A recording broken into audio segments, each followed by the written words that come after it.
네, 감사합니다. 이타심의 존재가 의심되는 세상 속에서라는 제목으로 하나님 말씀 나누도록 하겠습니다. 여러분, 이타심이 존재할까요? 인간의 본성을 바라보는 견해가 크게 두 가지가 있습니다. 여러분 잘 아실 거예요. 성선설과 성악설입니다. 성선설을 주장했던 대표적인 철학자는 우리가 잘 아는 장자크 루소이지요. 루소에 의하면 사람은 원래 선하게 태어났는데 사회 문화적으로 길러지다가 점점 물이 들어서 악하게 되는 것이다라고 주장합니다. 반면에 홉스나 순자와 같은 철학자들은 성악설을 주장하지요. 사람은 본래 동물처럼 태어났다는 거예요. 그런데 점점 길들여졌기 때문에 그나마 인간다운 삶을 살게 된 거다라고 주장하기도 합니다. 자, 그러면 여러분의 생각은 어떻습니까? 여러분은 어떤 것 같아요? 그렇다면 우리 기독교의 관점은 어떨까요? 기독교는 어떤 관점을 갖고 있는 것 같지요? 많은 사람들이 기독교의 관점을 성악설이라고 생각하는 것 같습니다. 그렇게 생각하는 까닭은 바로 기독교에서 말하는 원죄론 때문이죠. 인간은 태어나면서부터 죄인이다라고 하는 그 교리 때문입니다. 그러나 원죄론은 죄의 기원을 설명하는 교리이지 우리의 존재를 규명하는 데 목적이 있지는 않습니다. 원죄론은 도대체 죄라는 것이 뭐고 인간이 하나님과 멀어진 존재가 된 기원이 무엇에서부터 시작되었는지를 설명하는 것이 원죄론입니다. 우리가 원죄론을 듣다 보면 다소 억울한 감정이 들 때가 있죠. 왜 아담이 지은 죄가 내 죄가 되는가 하는 것입니다. 아담이 지었는데 내가 왜 죄인이에요? 그와 나는 전혀 다른 존재가 아닌가. 원죄론이 말하는 것은 아담의 죄가 나에게 유전되어 있다는 것을 설명하는 교리가 아닙니다. 원죄론은 죄가 하나님이 되려는 인간의 욕구에서부터 기원된 것이고 이러한 경향은 우리 모든 사람에게 내재되어 있다라는 것을 말해주는 거예요. 그러니까 우리는 아담을 보면서 저 아담 때문에 내가 이렇게 죄인이 됐네 이렇게 볼 게 아니라 아담의 모습을 보면서 나도 저런 경향을 가지고 있구나 라는 것을 설명하기 위한 게 바로 원죄론이라는 거예요. 아담의 욕구가 우리에게도 내재되어 있다는 거죠. 그러니까 아담에게 원죄의 책임을 돌리는 것은 무의미한 거예요. 자, 그렇다면 기독교는 성악설을 말하는 것이 맞는 것 같지요. 그렇죠? 왜냐하면 태어나면서부터 우리는 이제 죄인의 본성을 가지고 태어났다고 하니까요.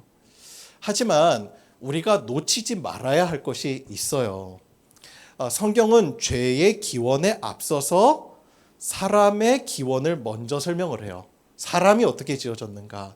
그 기원을 먼저 설명한다는 점을 잊어서는 안 됩니다.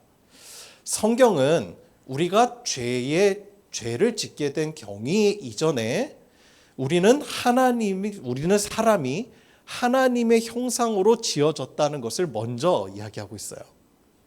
따라서 본래 인간의 성품은 하나님을 닮아 있는 것이었죠. 원래 그것이 우리의 존재였습니다. 하나님을 닮은 자들이에요. 자, 그러면 이런 질문도 가능하겠습니다. 하나님께서 아담에게 처음부터 선택에 대한 권리를 주시지 않았다면 그럼 아담이 선악과를 먹는 일은 벌어지지 않을 것이다. 그렇죠? 충분히 그런 생각할 수 있습니다. 성경은 에덴 동산 중앙에 두 가지 종류의 나무가 있다고 설명하죠. 그 두 가지 종류의 나무가 뭐죠? 첫 번째는 선악과, 그죠? 두 번째는 무슨 나무예요? 생명나무죠. 두 나무가 있었어요. 생명나무는 우리가 보고 느끼고 만지는 모든 피조물이 그 생명을 주신 하나님으로부터 왔다는 사실을 상징하는 상징물이에요. 그러니까 그 생명나무를 보면 우리의 생명은 저 또 이 들꽃에 있는 이 꽃과 나무 그리고 이 풀들의 생명은 내 것이 아니라 하나님이 주신 것이고 하나님의 것인 것을 기억하도록 하시는 상징물이 바로 생명나무란 말입니다. 그러니 여러분, 우리가 함부로 동물 학대하면 돼야 안 돼요? 자연을 파괴하면 돼야 안 돼요? 왜? 이 지금 모든 것이 다 생명이 누구로부터 왔다는 거예요? 하나님으로부터 왔다. 그리고 생명이 하나님께 있기 때문에 하나님께로 가야만 우리가 진정한 생명이 주어진 인간으로서 살 수 있다라고 하는 것이 바로 생명나무의 기원이에요. 생명나무로부터 멀어진 인간은 죽음을 향하여서 가는 겁니다. 자, 그런 의미예요. 그렇다면 선악과는 무슨 의미죠? 선과 악을 판단하는 영역은 사람에게 속한 것이 아니라 하나님께 속하져 있다는 사실을 보여주시는 거예요. 우리에게 자유가 주어졌어요. 그러나 너희가 한 가지만을 의식하면서 살라는 거예요. 그것은 이 땅의 주인이 하나님이시라는 사실입니다. 그래서 네가 모든 모든 나무의 과실 다 따먹어도 되는데 한 가지만은 하지 말라는 거예요. 그 통제가 있다는 것 자체가 뭐죠? 내가 주인이 아니라는 거죠. 내가 모든 자유를 다 누리고 주인처럼 살지만 진짜 이 자유를 주신 분은 하나님이시고 이 땅의 모든 피조물의 주인은 하나님이라는 사실을 우리가 선악과를 통하여서 알게 되는 거예요.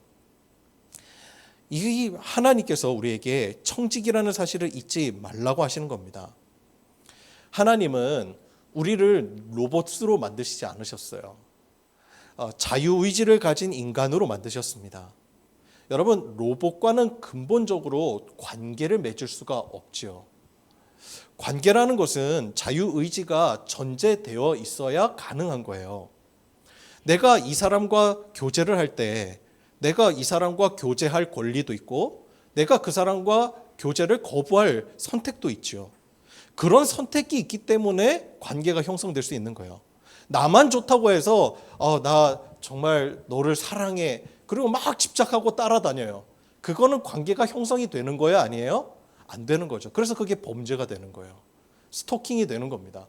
그런데 관계가 형성되는 건 뭐예요? 나와 네가 서로 받아들임이 있고 그 선택이 있어서 함께 맺어지는 게 있어야 이게 관계가 만들어지는 거죠. 어버이날에 자녀가 준 예쁜 손편지에 감동을 받는 이유가 뭐죠? 나의 명령에 의해서 나온 결과물이 아니라 부모를 사랑하기에 자발적으로 선택한 자녀의 행동의 결과이기 때문에 감동을 주는 거죠. 이것이 관계인 거예요.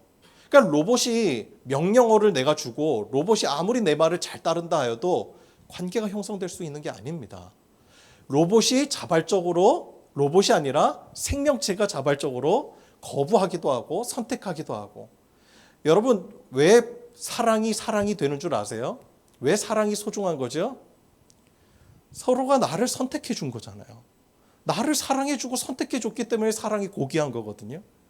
근데 나를 선택 안 해줬으면 그거는 고귀한 게 아니에요. 여러분, 이게 관계인 거죠. 하나님께서 인간이 타락할 수 있는 가능성 모르셨을까요? 아셨어요. 잘못된 선택을 할 가능성이 있음에도 불구하고 자유의지를 우리에게 주신 것은 우리를 기계가 아닌 사랑의 존재로 처음부터 생각하셨기 때문입니다. 그리고 하나님께서는 우리가 잘못된 선택을 했더라도 다시 회복할 수 있는 길을 이미 예비해 놓으셨어요. 그것이 바로 예수 그리스도의 십자가 사건인 것입니다. 하나님을 알지 못하는 사람은 매일 매순간 생명나무로 향하는 선택보다 선악과를 선택하며 살아가죠. 하나님이 되기를 바라는 욕구에 끌려서 살아갑니다. 여러분, 왜 부자가 되고 싶어 합니까? 왜 권세와 지위를 얻고 싶어 하지요?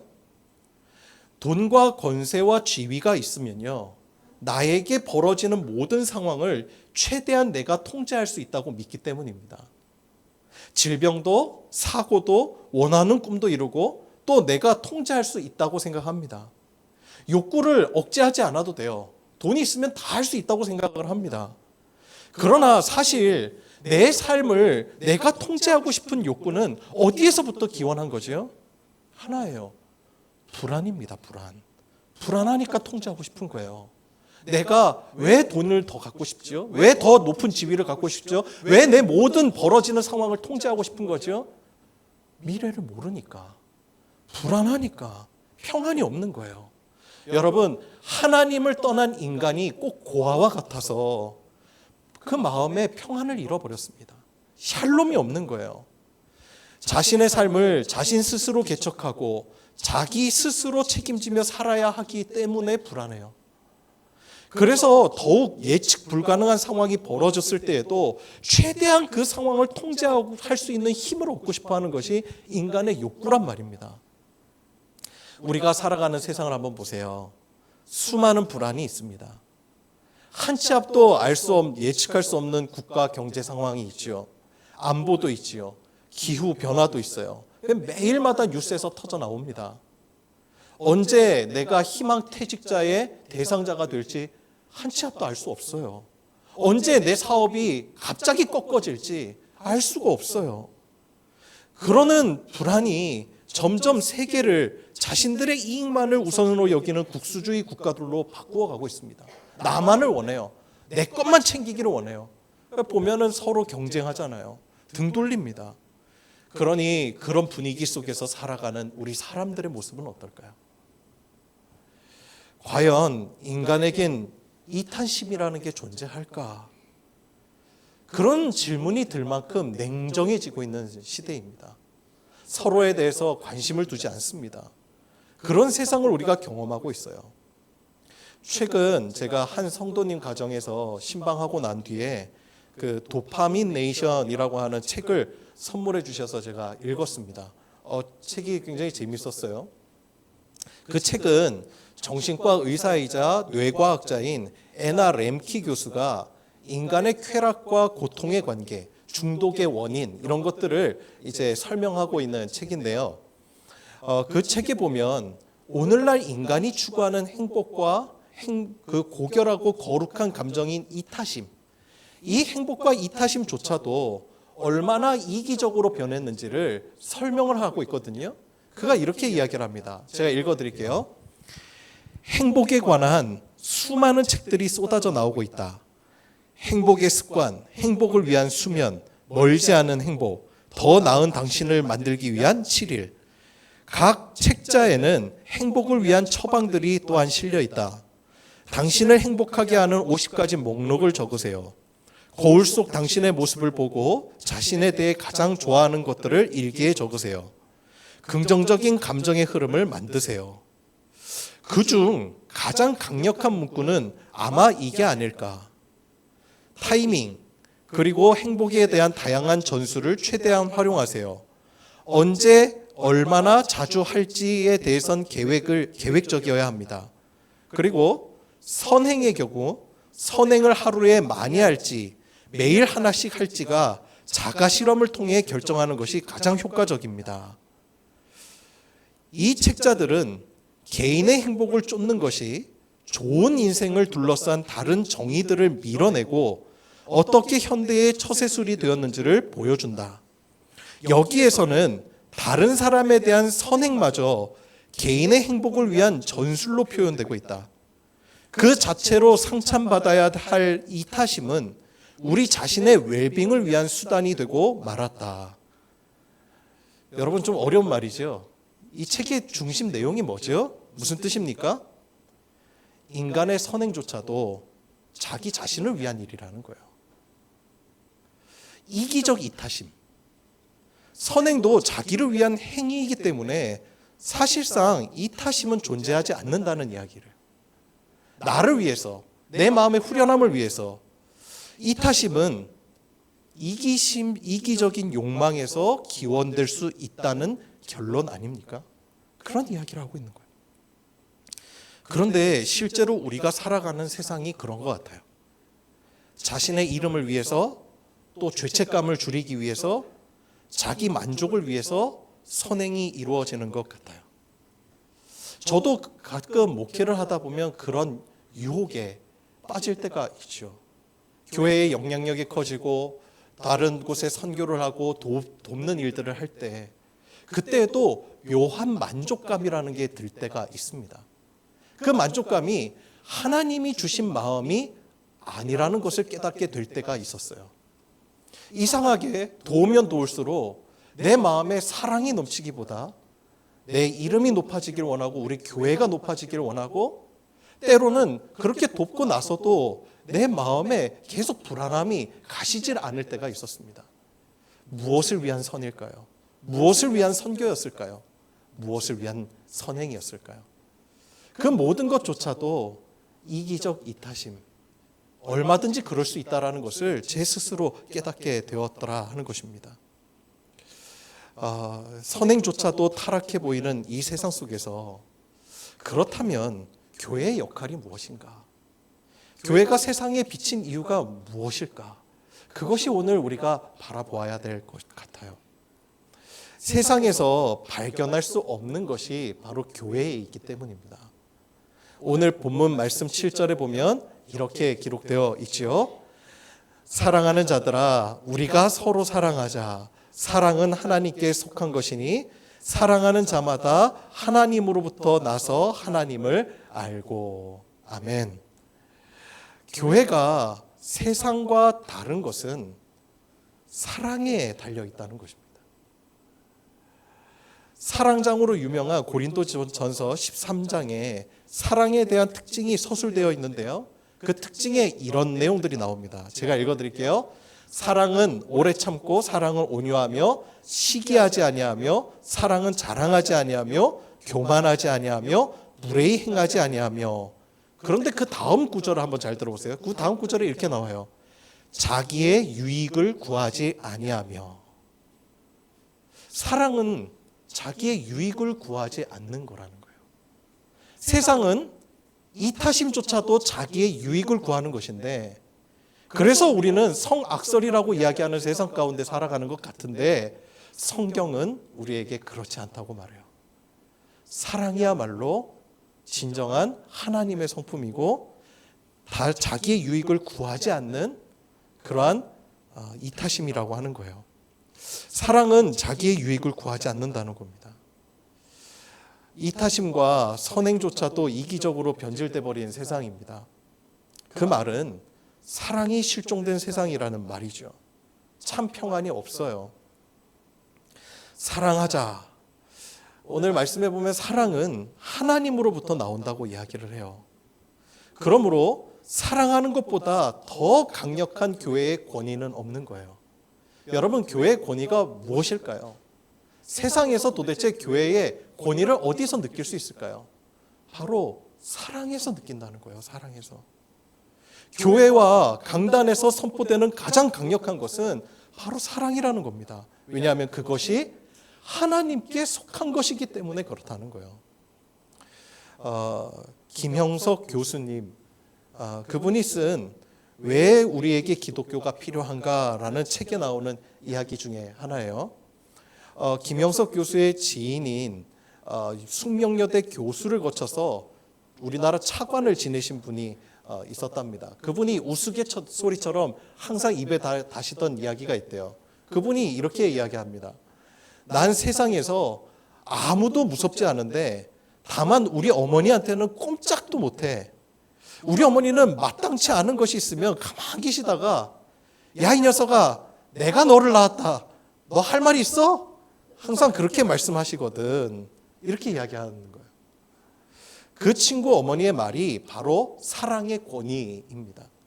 내가 너를 낳아서 길렀다라고 하는 사랑의 권위 말입니다. 이런 글을 쓰셨어요.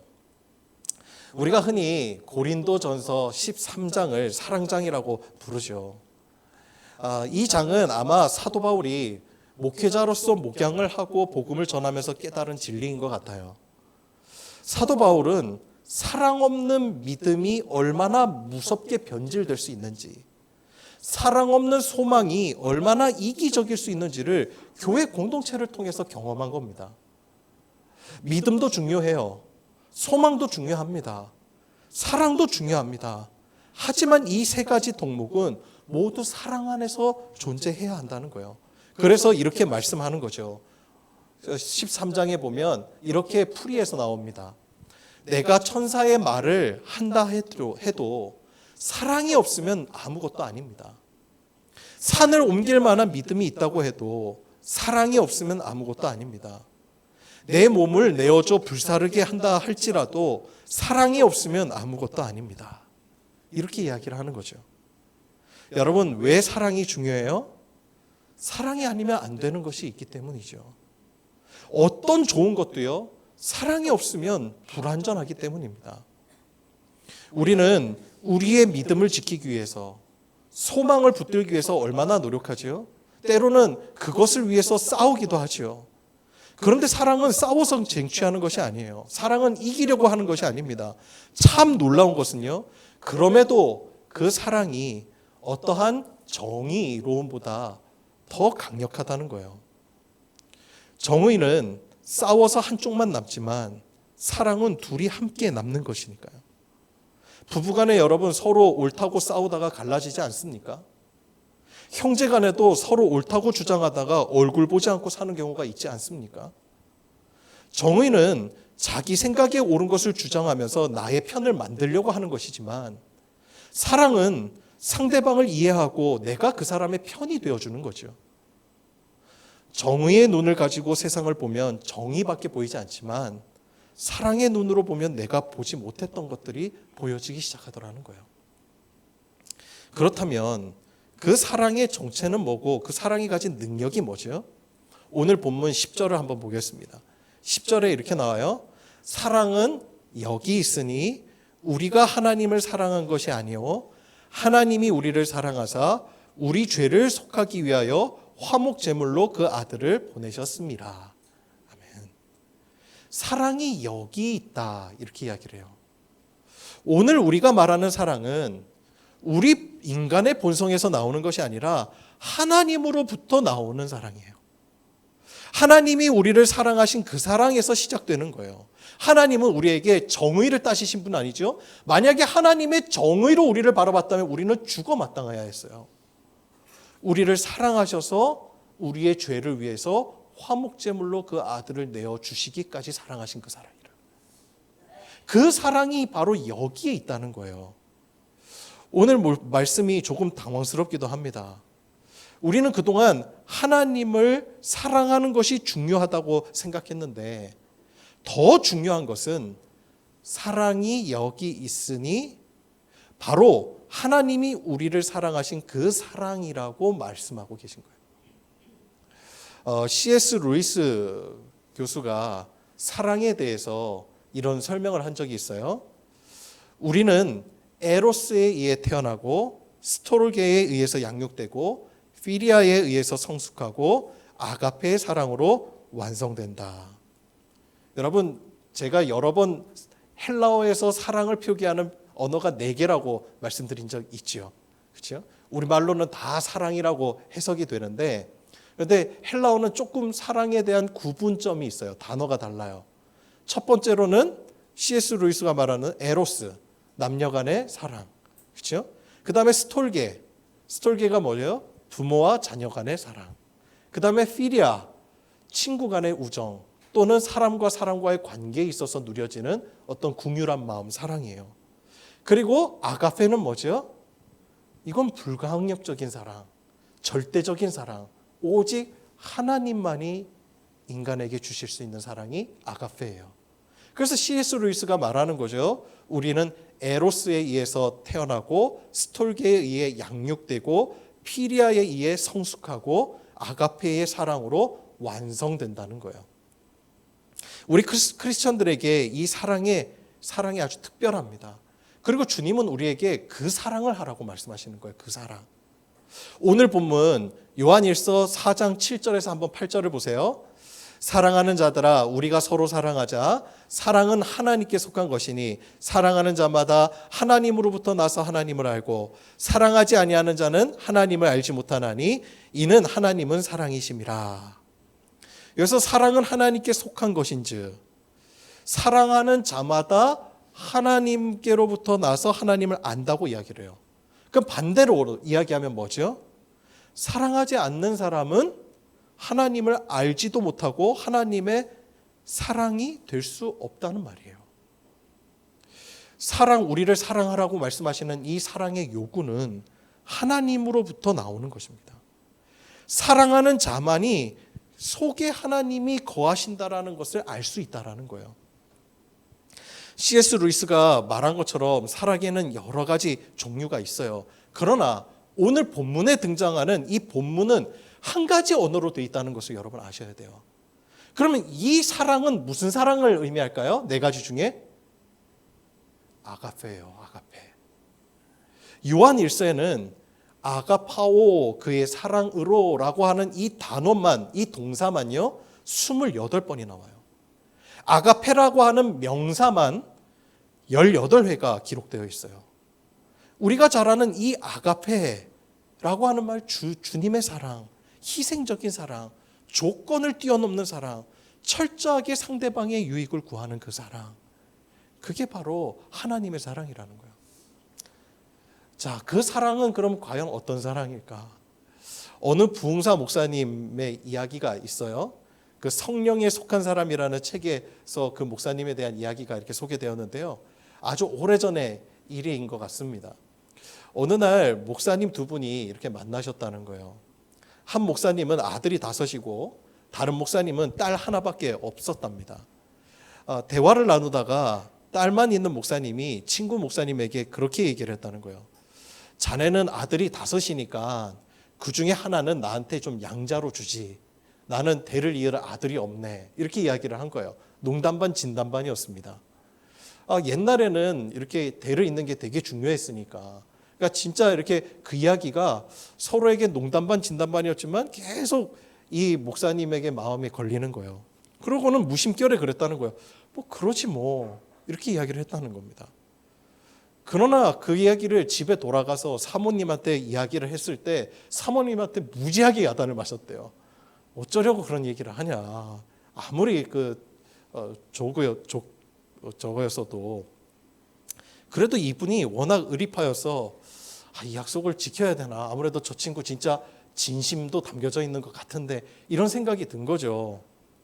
그래서 5 아들 중에 양자로 주어야 된다면 어떤 아들을 줘야 되나.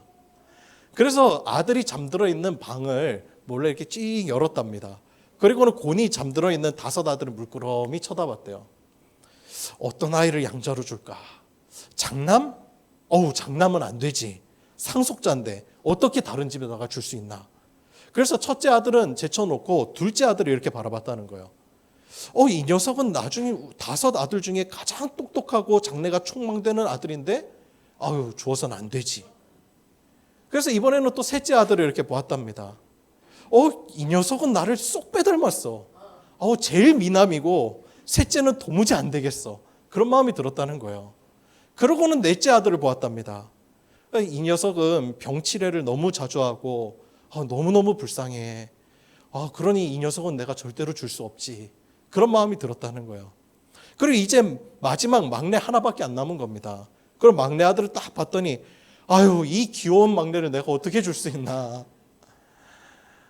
한 아들도 주기 어려운 마음을 확인한 그날에 그 목사님이 문득 요한복음 3장 16절의 말씀이 떠올랐다는 거예요. 하나님이 세상을 이처럼 사랑하사 독생자를 주셨으니.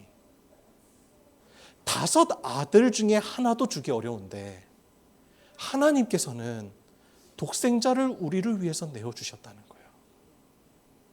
그 사랑이 얼마나 큰가. 그 사랑이 깨달아지는 그 순간에 목사님이 그 자리에서 무릎을 꿇고 펑펑 우셨다는 그런 이야기가 있어요. 하나님이 우리를 어떻게 보시는지 그걸 깨닫는 순간 여러분 우리는 그 사랑을 거부할 수가 없어요. 하나님은 우리를 보시는 순간 우리 한 사람도 포기하실 수가 없어요. 자격과 그런 자격이 있어서가 아니라 판단 여부가 문제가 아니라 하나님이 우리를 포기하시지 않는 이유는 단 하나예요. 사랑하시기 때문이라는 거예요. 하나님의 사랑은 아직 원수된 우리를 하나님과 관계없이 살아가고 있는 이 세상을 이처럼 사랑하사 독생자를 주셨다라는 겁니다. 예수님은 십자가에 달려 돌아가시기 전에 제자들을 만난 자리에서 이렇게 말씀하셨죠. 요한복음 13장 34절에서 35절에 이렇게 나옵니다. 새 계명을 너희에게 주노니 서로 사랑하라. 내가 너희를 사랑한 것 같이 서로 사랑하라. 너희가 서로 사랑하면 이로써 모든 사람이 너희가 내 제자인 줄 알리라. 아멘. 여러분, 사랑이야말로 우리가 그리스도의 제자임을 증거해 주는 도구더라는 거예요. 그 증거더라는 거예요. 우리가 사랑하게 될 때 하나님께 속한 자임이 인정된다라는 거예요. 오죽했으면 과거에 터툴리안, 초대교부인 터툴리안이 전도를 할 때 그렇게 전도했다고 하겠어요. 당신은 우리 그리스도인처럼 사랑하는 사람을 본 적이 있습니까? 여러분, 그게 우리의 자부심이고 교회의 권위인 거예요. 이타심조차 이기적으로 바뀌어진 이 세상 속에서 진짜 사랑이 있는가? 진짜 인간에게 이타심이 존재하는가? 한숨이 나오는 이 세상 속에서 하나님의 나라, 아니 소망이 있다라고 보여줄 수 있는 사람, 그 사람이 바로 우리 그리스도인들이라는. 이 세상과 다른 방향이 있어. 이 세상과 다른 세상이 존재해. 이 세상과 다른 법칙이 있어. 그게 바로 하나님 나라. 우리가 보여줄 수 있는 것이라는 거예요. 그런데 오늘날 한국교회가 그것을 보여주고 있습니까? 안타까운 것은 우리조차도 세상의 물결에 휩쓸려 가는 것 같아요. 사랑이 선행의 중심이 아니라, 일으켜내는 본질이 아니라, 어떻게 하면 우리 교회의 이름, 나의 영향력을 더 가질 수 있을까? 우리에게 요구하시는 이 사랑은 우리를 사랑하신 하나님의 사랑에서 시작되더라는 거예요. 하나님께서는 그 사랑을 성령을 통해서 우리에게 알려주셨어요. 만일 우리가 하나님을 진짜 믿는다면 사랑하는 것이 마땅하다는 거예요. 더 나아가서 우리가 하나님을 믿는다는 증거는 그 사랑을 통해서 드러나는 겁니다. 그래서 요한일서 오늘 4장 11절에서 12절의 말씀에 이렇게 나오잖아요. 사랑하는 자들아, 하나님이 이같이 우리를 사랑하셨은즉 우리도 서로 사랑하는 것이 마땅하도다. 어느 때나 하나님을 본 사람이 없다는 거예요. 그런데 만일 우리가 서로 사랑하면 하나님이 우리 안에 거하고 계시고 그의 사랑이 우리 안에서 온전히 이루어지느니라. 하나님을 눈으로 본 사람이 없지만 우리가 사랑하게 될 때 그 하나님의 실체가 우리를 통해서 드러나게 되더라는 거예요. 하나님 정말 살아계시는구나. 하나님이 정말 계시는구나. 그런데 이 마땅한 사랑으로 사는 것이 참 쉽지가 않습니다. 그 사랑으로 하나님이 어떤 분이신지를 드러내는 것 쉽지 않아요. 어떤 분이 예전에 신방을 갔다가 이사를 하셨는데 그 특이한 이유를 말씀하시더라고요. 이번 신방 아닙니다. 과거에 신방 이사 갔다가 그런 이야기를 하시더라고요. 앞집에 사는 사람이 크리스천이 아니기 때문에 끊임없이 양보하고 끊임없이 사랑을 베풀었는데 그 일이 자기한테 너무 버거운 일이 되더라는 거예요. 그리고 아파트 1층에서 살면서 제일 힘들었던 게 교패가 문에 이렇게 붙어져 있었더랍니다. 그게 자기한테는 그게 이상하게 올무가 된 느낌이래요. 엘리베이터를 기다리는 모든 사람들이 지나가다가 문에 붙어있는 교패를 보게 될 텐데 과연 사람들이 우리 집을 어떻게 생각할까, 그런 염려와 고민 가운데 살아갔다는 거예요. 그러면서 이제는 좀 해방해야지 그러고 나갔다는 거예요. 우리가 교회에 속한 자가 되는 것이 문제가 아니라 우리가 하나님께 속한 자라는 것을 보여주어야 한다는 게 우리에게 있어서 때로는 버거운 일이 되기도 해요. 무거운 짐이기도 합니다. 어렵지 않은 게 아니에요. 자, 이제 우리가 하나님의 사랑을 받고 있는 존재임을 기억하면서 살아가야 돼요. 우리가 누군가의 사랑을 받으면 사랑하는 사람의 기대를 따라 살아가려고 노력하게 되죠. 그래서 우리가 하나님의 사랑을 받고 있는 존재라면 그 신분에 걸맞게 행동해야 되는 것은 우리에게 있어서 책임감이기도 합니다. 오늘 본문에서 이렇게 말하고 있죠. 10절에 보면 사랑은 여기 있으니 우리가 하나님을 사랑한 것이 아니요 하나님이 우리를 사랑하사 우리 죄를 속하기 위하여 화목제물로 그 아들을 보내셨습니다. 여러분, 우리가 하나님의 사랑을 받고 있다는 확신이 우리의 인생을 바꾸어낼 수 있는 거예요. 어느 목사님이 청소년부 아이들을 지도하던 때에 대한 이야기를 책에 서술하신 내용이 재미있게 읽은 적이 있어요. 수련회 가면 늘 말썽 부리는 학생들이 있잖아요. 그때 그 목사님이 교사 때는 몽둥이를 들고 이 군기반장 역할을 했다는 거예요. 그렇게 무섭게 군기반장을 하는데도 아무도 말을 안 들었대요. 무섭게 했는데. 그래서 작전을 바꾸어 봤답니다. 가장 말썽 부리는 친구 하나를 밤늦게 이렇게 불러내가지고는 라면을 하나를 끓였대요. 그리고 라면을 같이 먹자 이러고 라면을 먹여줬답니다. 그리고 나서 또 말썽 일으키는 친구들이 하나하나 불러가고 계속 먹여줬다는 거예요. 여러분 밤에 끓여 먹는 그 라면 맛있잖아요. 그러고서 중요한 것은 라면을 다 먹고 난 뒤에 아이들한테 그렇게 이야기를 했다는 거예요. 야, 너 이거 먹은 거 나랑 너랑만의 비밀이야. 비밀 지켜야 해. 둘 사이에 이렇게 비밀이 생긴 거죠. 하룻밤 사이에 몇 명을 이렇게 불러냈다는 거예요. 그리고 다음 날이 되어 프로그램을 이렇게 진행하는데 여러분 말썽쟁이가 뭐 쉽게 변하겠습니까? 안 변하겠죠. 막 장난을 치더라는 거예요. 떠들고 칩니다. 그런데 달라진 게 있대요. 그때 그 친구의 눈을 이렇게 무심히 봤다가 눈을 한번 찡긋한다는 거예요. 너 우리끼리 비밀 알지? 그러면서 표시로 말이죠. 그런데 그 순간 그 눈빛을 보면 아이들이 순한 양이 되어버리더라는 거예요. 왜? 자기 자신이 인정받고 있다는 사실. 그리고 관계가 형성되어 있기 때문에. 이것이 바로 사람의 행동을 변화시키기 시작하더라는 거예요. 몽둥이로 변화되는 게 아니에요. 결국 사랑이라는 거예요. 사랑. 하나인 겁니다. 우리가 하나님의 사랑을 이미 받은 존재로 살아간다는 것이 얼마나 굉장한 일인지 여러분 아시겠습니까? 쉽지 않은 일이기도 해요. 그러나 놀라운 일입니다. 책을 읽다가 아주 흥미로운 이야기 하나를 봤어요. 미국에서 한 의사가 중동의 왕자를 수술하게 된 일이 있었대요. 어려운 수술이었기 때문에 이 돈이 많은 왕자가 미국에서 수술을 받게 됐는데 결과가 아주 좋았다는 거예요. 그런데 이 왕자를 수술한 의사는 왕자에게 얼마의 수술비를 받을까 고민을 했답니다.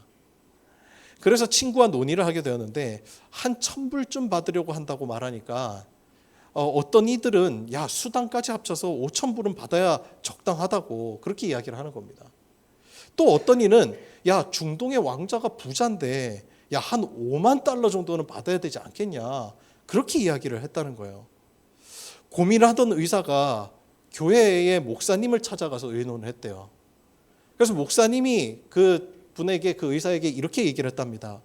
중동 왕실의 왕자들은 자존심이 굉장히 강합니다. 그들은 신분을 아주 중요시하게 생각하죠. 그러니까 액수를 적은 청구서를 보내지 마시고 빈 청구서에다가 왕자님의 신분에 합당하게 지불하시기를 바란다라고 적어서 보내시기 바랍니다. 그렇게 얘기를 했다는 거예요. 그리고 실제로 그대로 했더니요. 그 왕자가 무려 7만 5천 달러를 수술비로 보내왔다는 거예요. 이 의사가요 너무 흥분해갖고 이 사실을 전화로 목사님께 알렸대요. 목사님도 축하를 해줬죠. 그런데 그 주말에 이 의사에게 목사님이 쓴 편지가 배달되었대요. 그리고 그 편지 안에는 감사헌금 봉투가 이렇게 들어있었대요. 그리고는 짧은 글이 적힌 편지 한 장이 들어있었는데 거기에 이렇게 적혀 있었답니다. 형제여, 당신은 하나님의 아들입니다. 하나님 아들의 신분에 합당하도록 감사헌금을 내십시오. 이렇게 적었더라는 거예요. 대단히 우스운 이야기이죠. 그런데 여기에서 우리가 웃고 넘어가야 될 이야기이기도 하지만 근데 여기에서 한 가지 저는 다른 포인트에 좀 초점을 맞췄으면 좋겠어요. 내가 지금 어떤 신분인지를 안다면 그 신분에 맞는 행동을 하게 될 거예요. 그렇죠? 내가 하나님의 사랑을 받는 존재임을 안다면 사랑하는 사람으로 행동이 변화되게 될 것입니다. 그렇죠? 여러분, 우리가 서로 사랑함이 마땅한 이유가 뭐죠? 그 사랑을 우리가 이미 받았기 때문이에요. 우리 안에 그 사랑이 충분하기 때문입니다. 우리 안에 그 하나님의 사랑이 있기 때문에 우리가 사랑하게 되어지는 거죠. 남을 대접해 주는 것, 사랑하는 것 쉽지 않은 일입니다. 수고가 필요한 거예요. 부부 관계도 그렇다고 하죠.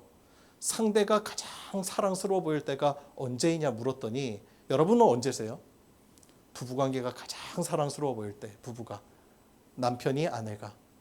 질문을 했더니 통계 1위가 그거였어요. 상대가 가장 사랑스러워 보일 때는 나를 위해서 희생할 때. 그래서 나 대신에 설거지 해주고 나 대신에 집안일 다 해주고 그럴 때 상대방이 사랑스러워 보이더라는 거예요. 그런데 희생해 주기만을 바라면 그것은 사랑이 아니에요. 희생하려는 마음이 들면 사랑인 거예요. 이것이 전혀 다른 방향인 것입니다. 여러분, 우리 안에 그 하나님의 사랑이 먼저 있었기에 사랑할 수 있는 겁니다. 존 오토버그 목사님, 마지막으로 이 말씀 하나 나눌게요. 존 오토버그 목사님이 이런 말씀을 했어요. 책에 주로 모든 가치에 잘못된 길을 가는 사람들, 즉 매춘부, 세금 징수원, 종교적으로 모자라는 사람들, 이 사람들이 예수님의 가르침을 가장 열렬히 받아들였다. 바리새인들은 안식일에 병자를 고치려 하지 않았고 가늠한 여인을 절대 용서하지 않았으며 죄인의 의로운 자와 교제하기를 허락하지 않았다. 그들은 사랑해야 될 사람을 적으로 보았기 때문이다. 여러분, 이게 중요한 이야기 아닙니까? 여러분, 오늘날 우리는 어떻습니까? 사랑해야 할 사람을 적으로 대하고 있지 않습니까? 하나님께서 우리에게 보여주신 사랑의 방법이 있습니다. 하나님께서 원하시는 대로 우리가 의롭기 때문에 사랑해 주신 것이 아니라 우리를 위해 당신의 아들 독생자를 주실 만큼 사랑하셨다는 겁니다. 우리가 하나님을, 이 사랑을 믿을 때 사랑하라고 하는 하나님의 그 사랑의 요구를 피할 수 없는 것이죠. 사랑이 마땅합니다. 때로 수고가 있을지라도 그 마땅한 일을 위한 수고가 시작될 때 우리의 삶 가운데 하나님 나라가 이루어지리라 믿습니다. 점점 이타심의 존재가 의심되어지는 이 세상 속에서 아니야, 다른 세상이 있어. 하나님의 나라야. 그것을 보여주고 증거할 수 있는 우리 모든 더불어 기쁜 교회 교우 되시기를 주님의 이름으로 축원합니다. 기도하겠습니다.